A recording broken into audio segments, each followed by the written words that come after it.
વિશ્વને શાંતિનો શુભ સંદેશ આપવાના ઉદ્દેશ્યથી પ્રજાપિતા બ્રહ્મકુમારી ઈશ્વરીય વિશ્વવિદ્યાલય દ્વારા વિશ્વ શાંતિ યાત્રાનું આયોજન કરવામાં આવ્યું હતું।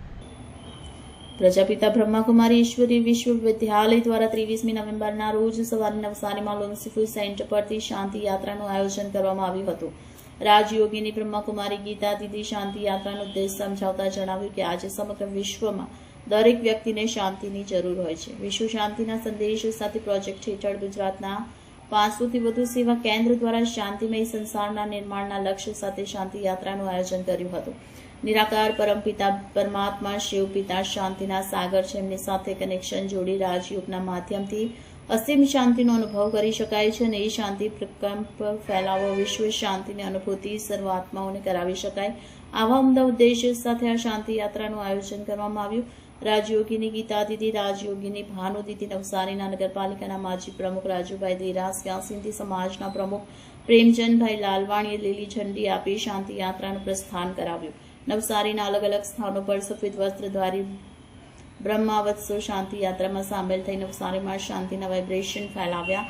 રાજયોગીની ગીતા દીદીએ શાંતિ યાત્રામાં આવનાર મહાનુભાવ અને સેવા આપનાર શ્વેત વસ્ત્રધારી રાજયોગના ભાઈ બહેનને પ્રસાદ વેચી સર્વેનો આભાર વ્યક્ત કર્યો। Reporter Deepakbhai Parmar, city gold news, Navsari.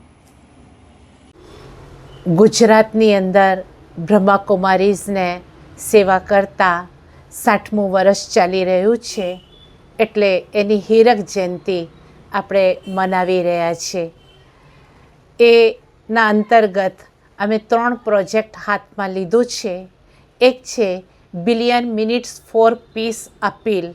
અમે લોકોને અપીલ કરીએ છીએ કે ઓછામાં ઓછી 5 મિનિટ, 10 મિનિટ, 15 મિનિટ જે પણ તમે કાઢી શકો, સવારે સવારે નાહી ધોઈને પરમાત્માની યાદમાં બેસી પરમાત્મા પાસેથી શાંતિની શક્તિ પ્રાપ્ત કરી અને વાતાવરણમાં એનું પ્રકંપન ફેલાવો।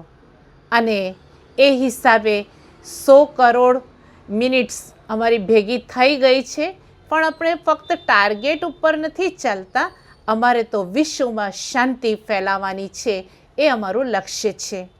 અને બીજો પ્રોજેક્ટ આજે 21 તારીખે નવેમ્બરની આખા ગુજરાતની અંદર અમારા જેટલા 500 કરીબ સેવા કેન્દ્રો છે અને એની સાથે સાથે ગામડામાં પાઠશાલાઓ છે, તે દરેકે આજે સવારે વિશેષ શાંતિ યાત્રાનું કાર્યક્રમનું આયોજન કર્યું છે।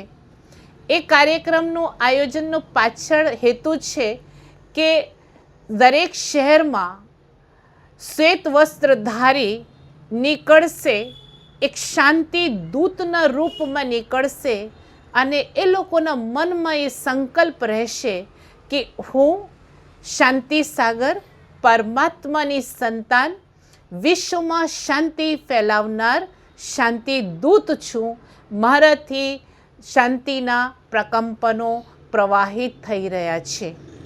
અને ત્રીજું પ્રોજેક્ટ છે 21 ડિસેમ્બરે વિશેષ અમદાવાદમાં યુનિવર્સિટીના ગ્રાઉન્ડમાં આખા ગુજરાતભરમાંથી કરીબ 60,000, વધુ પણ હશે, પણ 60,000 તો ખરજ એકી સાથે મેડિટેશનમાં બેસીને અને વિશ્વમાં શાંતિના પ્રકંપન ફેલાવશે।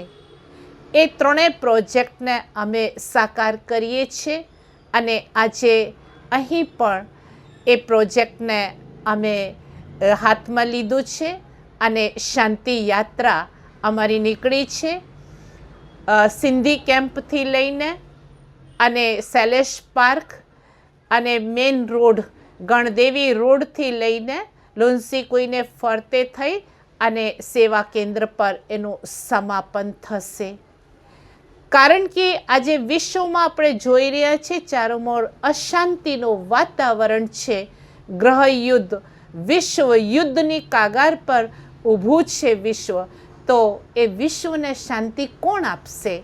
તો આપણે ભારત દેશના નાગરિક તરીકે, વિશ્વ સમાજની એક ઇકાઈ તરીકે અમારું એ ફરજ બને છે કે આપણે સર્વ આત્માઓને શાંતિનું દાન આપીએ, શાંતિનો સહયોગ આપીએ, જેથી મનમાં શાંતિ થાય, ઘરમાં શાંતિ થાય, પરિવારમાં, દેશમાં, સમાજમાં અને વિશ્વમાં શાંતિ થાય. એ હેતુથી અમે એ કાર્યક્રમનું આયોજન કર્યું છે. ઓમ શાંતિ.